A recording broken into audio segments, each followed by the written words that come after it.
JLO is a modern day woman at the well. My woman at the well had 5 husbands. JLO has had 4.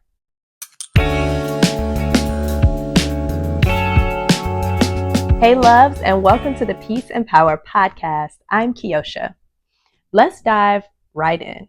So JLo and her husband Ben Affleck are in the news. TMZ has done a whole documentary about how their relationship is on the rocks. And despite the ups and downs of JLo's love life, being in and out of relationships, I really do think there are some valuable lessons to be learned. The thing is, we all need love. Every last one of us, because that is how God created us. When he created everything in the world in the book of Genesis, he said, it is not good for man to be alone. He designed us for companionship. But don't get it twisted, because oftentimes we think that companionship has to be in the form of a romantic relationship, and that's not true. God has given us platonic relationships, and particularly after divorce, we need to focus on platonic relationships with people of our same sex because we're vulnerable. Something is missing. A hole has been created by the death of our marriage. So we can't just be friends with every old man, right? We need some solid sisters in our circle who we can truly heal with, grow with, and develop with. We have to heal first. When we're not healed, we seek out validation and get into unhealthy cycles. And so that's why having our healing journey and being intentional about it is so very important. You know, the story of David and Bathsheba and Uriah comes to mind for me. It's in the book of 2 Samuel chapters 11 through 12. So David is the king, and he has his life, his family, his wives. But one day when his men are off at battle, he goes to his rooftop and he just happens to see a woman bathing. And I think it's funny, her name is Bathsheba. But anyway, he sees this woman taking a bath and he's like, who is that? His servants tell him that's Bathsheba, that's Uriah's wife, right? But David is not turned away by the fact that she's Uriah's wife. He's like, I want her. Go get her and bring her to me. So they bring her to David and they have sex. They have sex. She gets pregnant. And when she tells David that she's pregnant, he's like, how we gonna handle this? So David tells Uriah when he comes home from battle, go home and sleep with your wife. He's basically trying to get him to have intercourse with his wife so that when this baby comes, he will think the baby is his. Y'all, it's a whole Mari situation going on with David and Bathsheba and Uriah. But Uriah, being the noble man that he is, says, you know, all of my men from the battlefield are still sleeping outside in tents. I cannot go home and have the pleasure of sleeping with my wife when all of my men are sleeping outside in tents. So Uriah does not go in to his wife. And how does King David respond to that? He has this man killed in battle. So Uriah dies on the battlefield. David takes Bathsheba as his own wife. And that's the juicy part of the story. I just wonder why. Why did David do it? Because from the outside looking, you would think this man has everything. Why would he need to take something from another man, another man's wife, in order to get fulfillment? And interestingly enough, God asked the same question. And that is in the book of 2 Samuel. 2 Samuel 12, verses 7 through 8. Thus says the Lord God of Israel, I anointed you king over Israel, and I delivered you from the hand of Saul. I gave you your master's house and your master's wives into your keeping, and gave you the house of Israel and Judah. And if that had been too little, I also would have given you much more. And continuing to the top of verse 9, it says, why have you despised the commandment of the Lord? And that's where I am. Why? Why? You see someone and you think they have it all. King David had it all. JLo has it all. She's a celebrity. She has money. She has fame. She has access. She has a husband, right? But when there are things on the inside of us that are not healed, they play out in unhealthy cycles.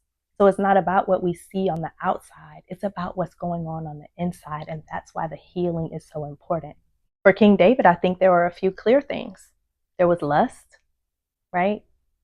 There was greed. I have it all, but I want more. There was pride. I'm the king. I can have and take whatever I want, right? And so those are things that don't just sit on the surface. Those aren't things that we just know we're dealing with. Those are things that in many ways in our subconscious, we try to push down and hide. Those are the things we don't want to uncover because they're almost too much to handle at times, but they're necessary. And by the grace of God, it is possible to deal with them in a healthy way. He was in a bad way. He wasn't even remorseful about what he had done. He just did it and he was moving on with his cover up, right?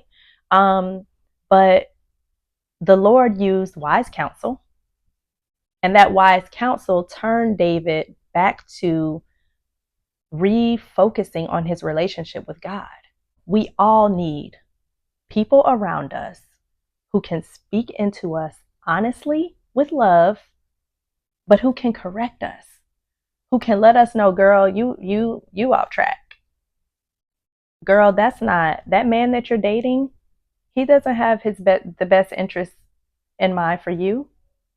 That man don't go to church. He don't love the Lord. Da, da, da. We need people around us who can speak to us in that way. And not only do we need those people to speak to us, we need to be correctable. We need to have a spirit that says, Lord, you put good people, godly people in my life. So give me a spirit of humility to be able to accept when they call me out on some stuff. And if you don't have friends in your life, in your circle, who can come to you honestly and correct you on things, you need some new friends. You need some new friends, straight up, because nobody needs a bunch of yes people around them. We have to have that. That's part of being able to grow into a better version of yourself. If you don't have correction, if you don't have anybody to challenge you, how do you get better? For David, it was the prophet Nathan, because there wasn't nobody in David's house letting him know what was up. Wasn't nobody in David's. I mean, they went and got the girl and brought her to him.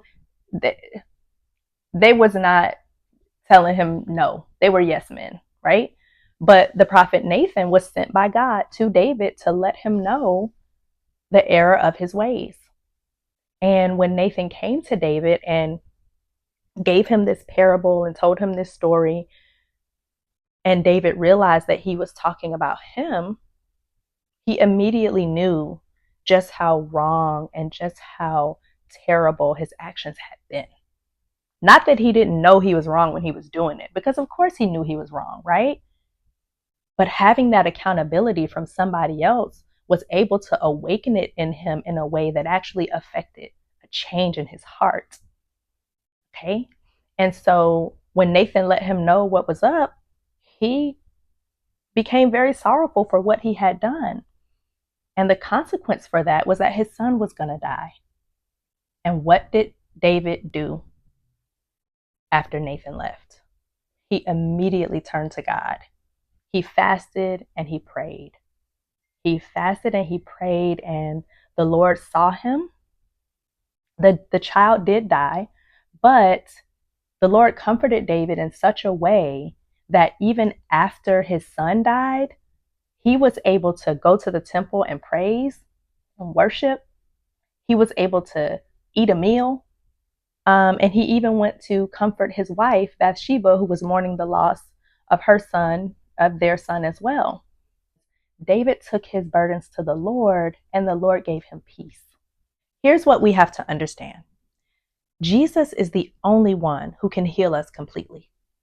And he knows every little thing that is going on inside of us, those deep-rooted issues, the pride, the anger, all of that are leading us into unhealthy cycles. This is true in the story of the woman at the well. Jesus met her there and was able to tell her everything about her life. He knew her. He knew who she was and why she had been in those relationships. And I mean, JLO is a modern day woman at the well. My woman at the well had 5 husbands. JLo has had 4. But hear my heart on this. There's a little bit of woman at the well in all of us.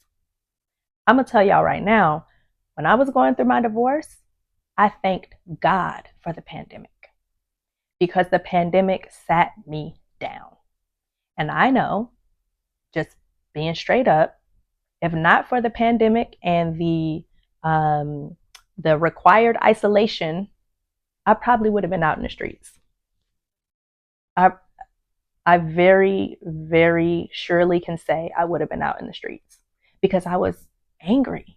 I was hurt. I was lonely. I had all of these emotions.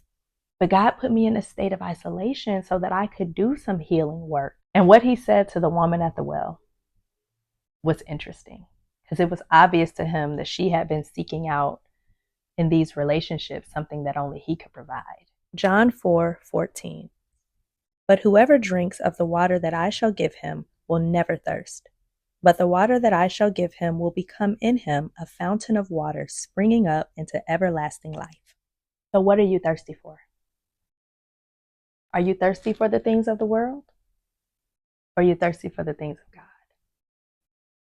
Because let me tell you, it's not even isolated to relationships. Even financially. Making a lot of money, getting $1 million is not going to fix you.